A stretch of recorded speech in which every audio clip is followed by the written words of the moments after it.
Okay mga boys, welcome back again sa ating YouTube channel. Good morning, Sunday, wala tayong pasok.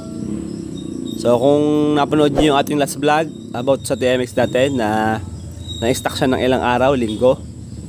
So nagkadumi yung karburador and then ang nangyayari sa kanya pagkabuhay nyo sa umaga at once na nagsilinidor tayo, namamatay yung motor. So ngayon, papaandar natin si Alpha natin. So ngayon, umaga cold start.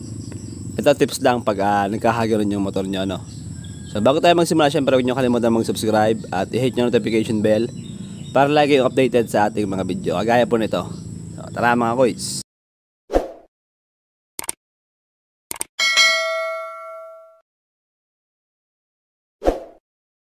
So yun, dahil umaga, malamig pa yung makina, nihal pa natin. So try natin paandarin. So mga koys, pag magpapadal tayo sa umaga, siyempre kailangan kickstart muna, no? Switch on natin.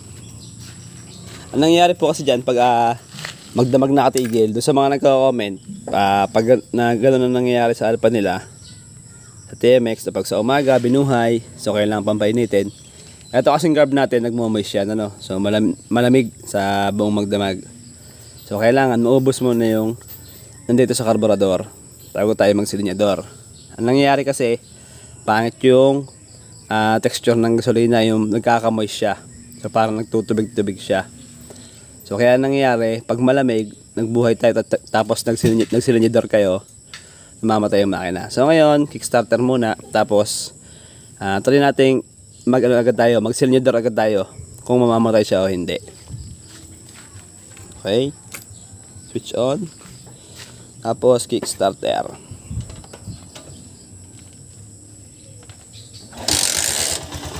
Okay, buhay na yung ating Alpha. So once na nabuhay ang ating silinyador, pag nagbigla tayo, mamatay talaga agad yan. So kailangan, pwede nating idahan-dahan. So bibiglain muna natin. Patay. Kasi nabubulunan siya.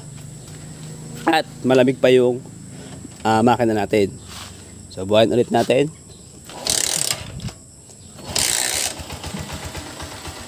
So try natin na dahan-dahan yung silinyador. Dahan-dahan lang. Yun. So kailangan huwag nyo siyang bibiglain. Or kaya naman, hayaan nyo muna siya nakaminor ng ilang segundo or ilang minuto. So pag ganun pa rin, ang nangyayari dyan, kahit mainit na, tapos pag nagsilinyador tayo, namamatay pa rin yung motor, ibig sabihin, nasa karburador nyo yan.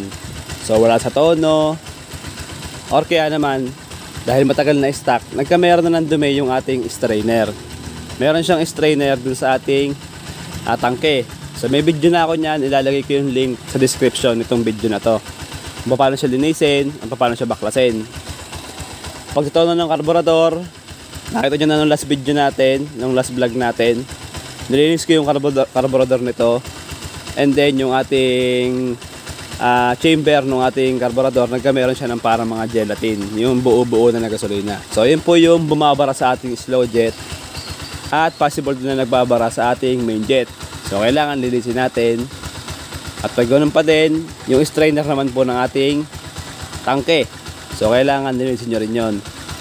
And then pag nalinis nyo na yung tangke natin at ganun pa rin yung ating strainer, so drain na po lahat ng gasolina. So pwedeng linisin natin yung buong tangke. So possible nagkakameron siya ng bara.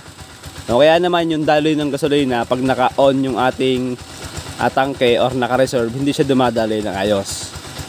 So ilang minuto lang or ilang segundo lang. So medyo malamig pa siya, no? So kailangan medyo painitin natin ng konti para pag nagsilinyador tayo, hindi siya namamatay or pag binigla natin. So try natin yung silinyador. So yun, goods na siya. Goods na yung ating kahit ganong saglit lang, medyo painitin natin, okay na yung motor natin. Hindi na siya namamatay pag nagbigay tayo ng gasolina. So pag mangyaring mainit na, ganun pa rin yung nangyayari. So pwede nyo nang i-check yung ating daloy ng kuryente at saka yung ating valve clearance. So minsan tukod yung valve clearance, yung ating kuryente, primary coil, yan na mahina na. And then syempre huwag niyo kalimutan i-check yung ating gasolina. So dahil ito si Alpha natin, yung motor ko, medyo madami pa siyang gas. So ito yung naka-ano pa siya, naka-on. Sa mga nagtatanong po, ito yung madami pa siyang gasolina. Yung arrow po ng ating fuel cock is nakaharap po sa taas. Doon po sa drawing na maraming gasolina. So pag namatay na siya, or yung gasolina niya kakunti na, ito po iaharap yun sa baba. Yan, ganyan. Ganyan po yung pwesto. So meron siyang reserve na 2 litro. So kung marami pa kayong gas, yung araw iharap nyo muna sa taas or nakababa ito. Kasi yung ating TMX 125 Alpha, wala po siyang fuel gauge dun sa panel. Dito tayong babase sa ating fuel cock pag naubos na yung gas. So magre-reserve tayo at saka pa lang tayo magagas.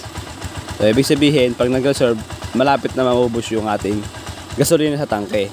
So kailangan magpagas na tayo. Once na nagpagas tayo, ibalik nyo na po ulit sa full or on kung tawagin. Kasi ito yung basehan nyo kung mauubos na siya. So yun lang mga koys, basic tips. So kailangan nyo lang painitin si Alpha natin. Alpha natin, 8 years old na. Goods na goods pa rin. So yun lang, painit lang. Kasi ngayon medyo malamig na yung panahon natin, lalo pag gabi or madaling araw. So nagkakamoist yung carb natin. So yung mga video ng pagtutono at saka pag-linis ng strainer, ilalagay ko na lang sa ating description ng video. Okay mga koys, peace out.